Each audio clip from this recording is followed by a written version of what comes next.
So guys, for the first step, you want to head over to search and type in Task Manager. Click on it. Now once you're on this, you want to make sure that Microsoft Edge is not running. So you want to scroll down, and if you see Microsoft Edge, you want to right click on it and then click on End Task.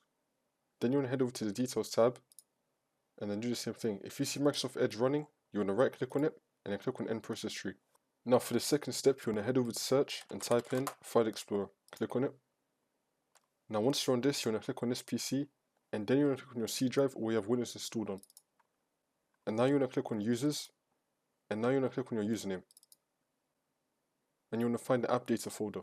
If you do not see the App Data folder, you want to click on View, and then click on Show. Make sure that you have hidden items checked, and then you'll be able to see the App Data folder.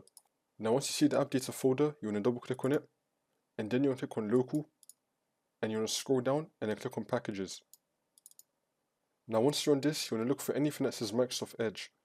You want to scroll down, and then for me I have right here Microsoft.MicrosoftEdge stable, and you want to delete the one that says 8WEKY. You want to delete this folder.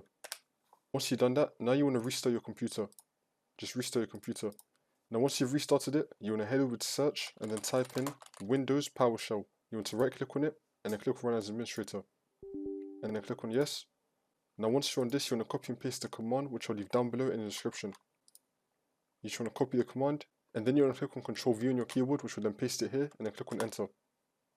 Now for the next step, you want to head over to Microsoft Edge, then you want to click on the three dots in the top right, and then click on Settings.